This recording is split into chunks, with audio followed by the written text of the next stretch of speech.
Hi there.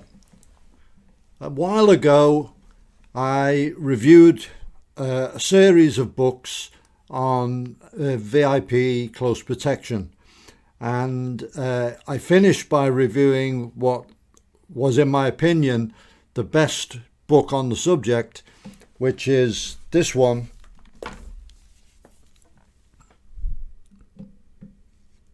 Close Protection, a closer observation of the protection equation by Richard J. Aitch.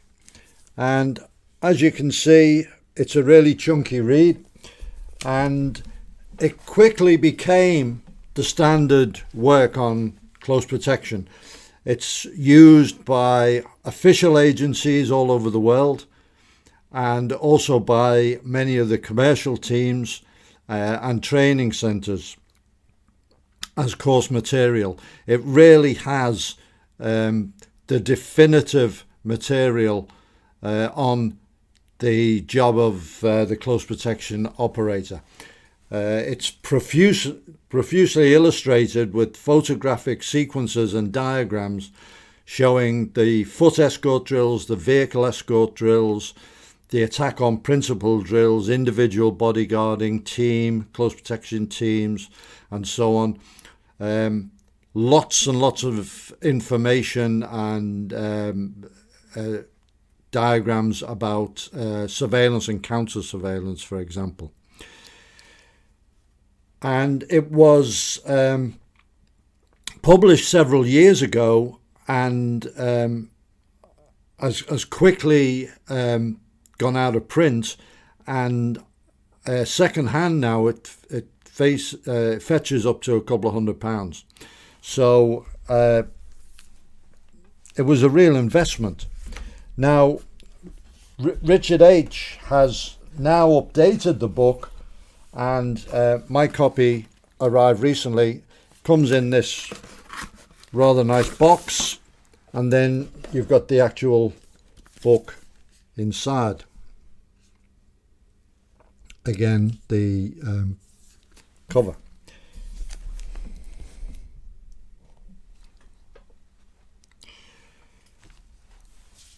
So for those who missed out on getting the first edition, you can now get the material on the drills and the procedures.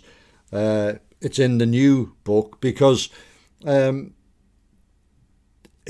you can't really improve on how they were presented. They're photographically brilliant. A lot of the drills were photographed by actual personnel, using actual personnel, and some of them are in actual urban settings. And really, you can't improve on them. They were presented in a very, very easy to understand and detailed way. But what has been added is a lot of updating on other aspects of vital importance in the industry. So whereas the first edition had 567 pages, the new edition is 868. So you can see there's a lot of additional material. One section I found interesting was a small section on packing for overseas deployments, what to take with you, essentials and things that might easily be forgotten. And it was very well done and quite thought-provoking. So equipment is of continual interest, and the book does go into a lot of detail on all aspects of equipment that are available. And it made me reflect that back when I was working a lot on the teams, when we did an advance, what we call the SAP, Security Advance Party, you'd go out to a location, a venue or an event, and you would produce a report. And I remember when you could get 1 hour photographic development. It suddenly started in the major centres. So you could do your advance, you could put the film in and have it processed in an hour, and then bring the prints back to the team, put them up on the board and conduct a briefing. Now, I know there's probably a lot of people out there saying, what is film? Because obviously everything's moved on to digital. So in all areas, the advances have been spectacular. And a friend of mine was on a team protecting a top American official in Baghdad. And he was telling me about, he had a GPS device which was strapped to his arm. It was about the size of a very large telephone, just the GPS device.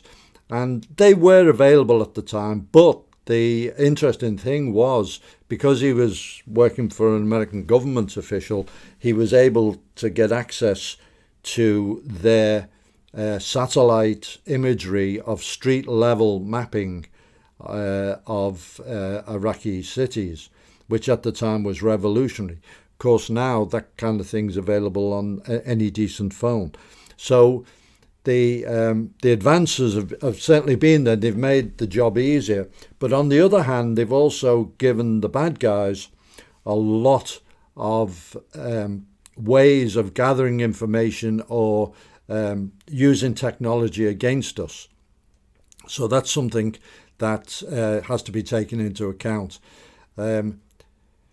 When the IRA were at the height, one of the things they used to do was use sympathetic university students who are used to research to conduct information gathering, intelligence gathering on potential targets, particularly on the mainland, and build up profiles, target packages.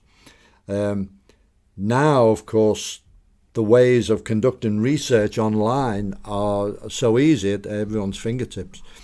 So that kind of thing has to be taken into account. Also, surveillance equipment and particularly aerial surveillance equipment platforms can be used against us.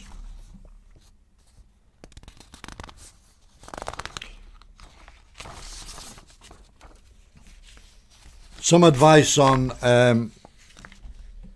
other types of equipment. Richard recommends particular flashlights, and it's something we all carry. He also goes into things like tactical pens for people who might want the reassurance of carrying something that can be used, a seemingly innocuous object can be used as a weapon, and even taken through security checks, for example. That's discussed in some detail in there. One thing on the equipment that I do have an issue with, he recommends, when he's talking about firearms, and the section on firearms and training is very good, but the holster he recommends is a Black Hawk Serpa holster, and he recommended it in the original book and he continues to do so. However, that holster has been widely condemned as being potentially very, very unsafe, and also a hazard in that it can lock up if any dirt or grit gets into the locking mechanism. You can't get the pistol out of it. So much so that it's actually banned by FLETC, the Federal Law Enforcement Training Centre, for use on their premises, and also by LAPD, amongst other major agencies. So that's just a small point.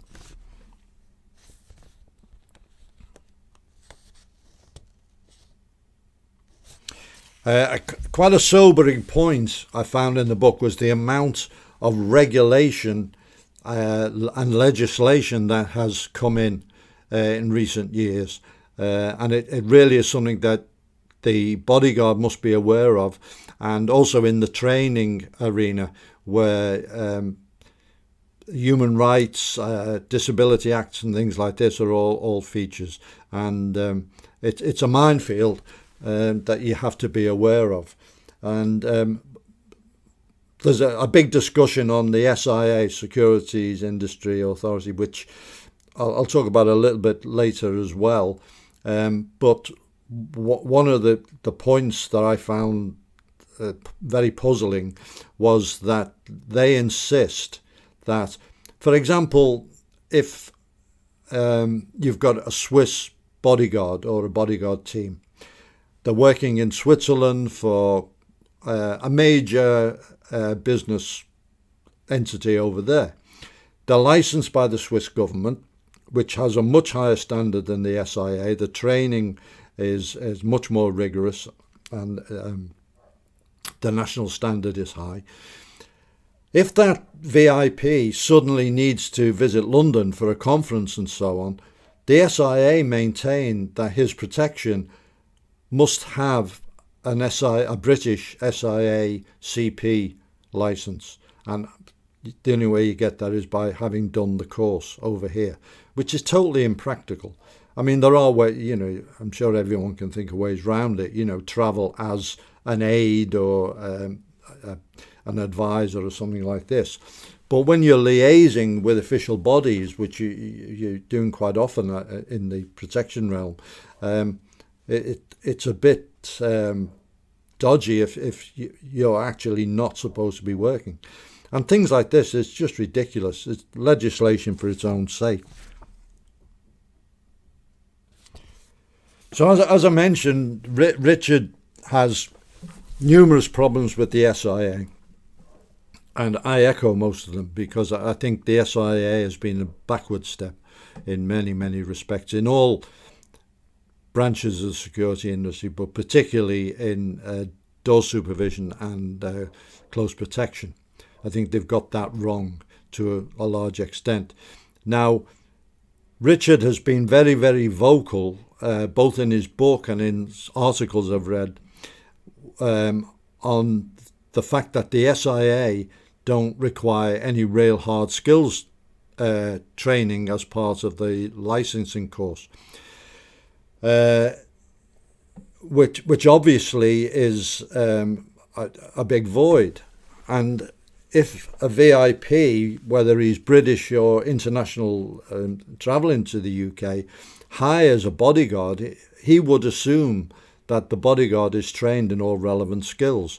However, the SIA don't require this. But since the first edition of the book, the SIA has changed, and they have now introduced a physical skills program. However, being the SIA and being a Quango, they've got it wrong. What they've done, and the reason they did it, is for commonality of badge. So if you hold a CP badge, you're allowed to do door supervision. However, to be a door supervisor, you've got to have completed the physical intervention training. So what they've done now is require the CP program to include the physical intervention, which is, it wouldn't be as bad if the physical intervention program was any good. It's not. It's pathetic. It's unworkable. It's designed to be unworkable. It doesn't allow you to do it. It's not fit for purpose. I know that's a phrase used a lot, but the purpose of a door supervisor at the end of the day is to protect the customers and the staff and remove violent or unruly customers if necessary physically. The physical intervention program doesn't allow you to do that. It pays lip service to it. So that's bad enough. But that is not what is required in CP anyway.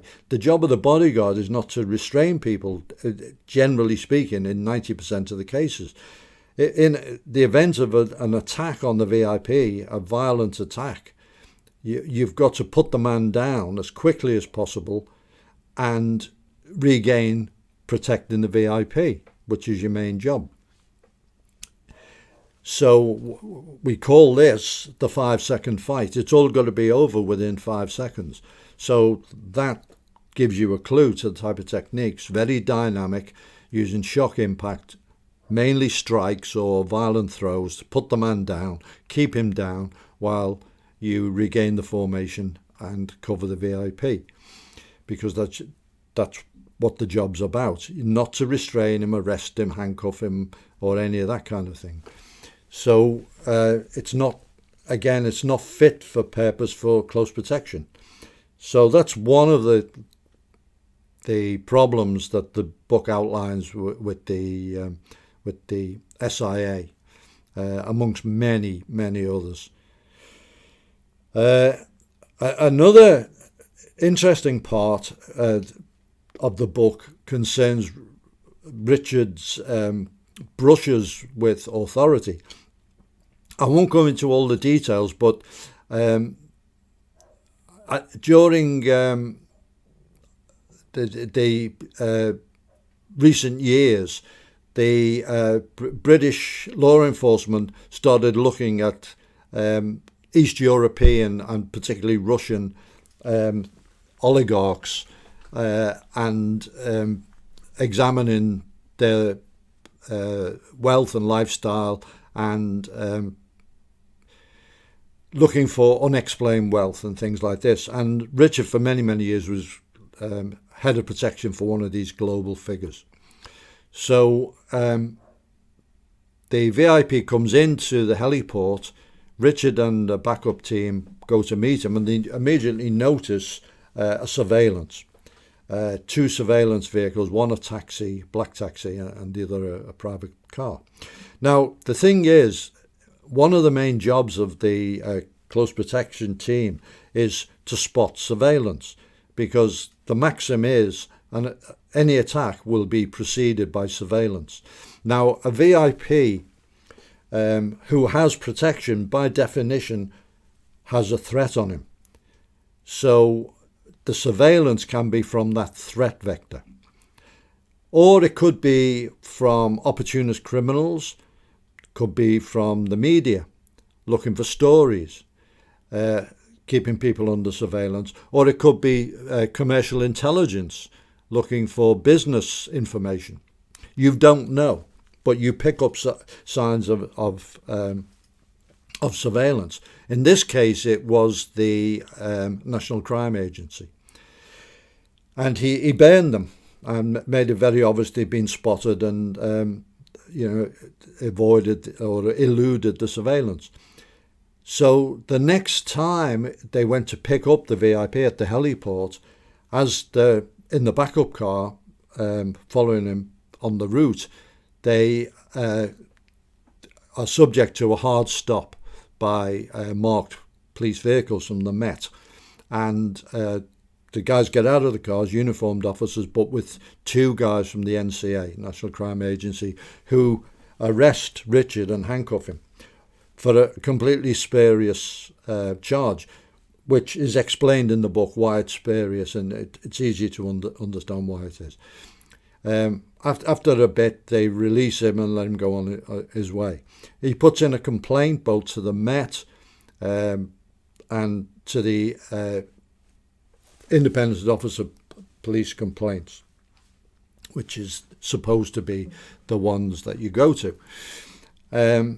After a long time of getting nowhere, he insists that the body cam footage from the police officers will back up his version of events, that it was a completely spurious stop just to make a point and to harass him. There was no legal reason to do it. The Independent Office said, no, the tapes don't show that at all. 18 months later, they disclosed the fact that they haven't watched the tapes. They're just passing on what the Mets told them. So this is the rabbit hole that you go down. He was also, on returning to the UK from an overseas trip, kept for 3 hours at the border being questioned. When he demands to speak to a supervisor, and he tricks the supervisor by a line of questioning, admits that it's the NCA who've asked him to be detained and inconvenienced. So this is the life of a bodyguard in the modern era, where the police, who, by the way, haven't arrested, charged, or even talked to the VIP. So it's not like they had a pressing concern. They plead national security and they won't really talk any further about it. We do what we want, and it's hard luck. So the book is now available. It's fairly expensive at over £60. However, it's well worth the money. It's so well produced. It's full of information. It's the best thing out there. In my opinion, it'll never be bettered or even equalled in any other book. So if you buy it now, it will be an investment. The first editions prove that. And if you're involved in close protection, whether an operator or in training, then definitely this is the book to get.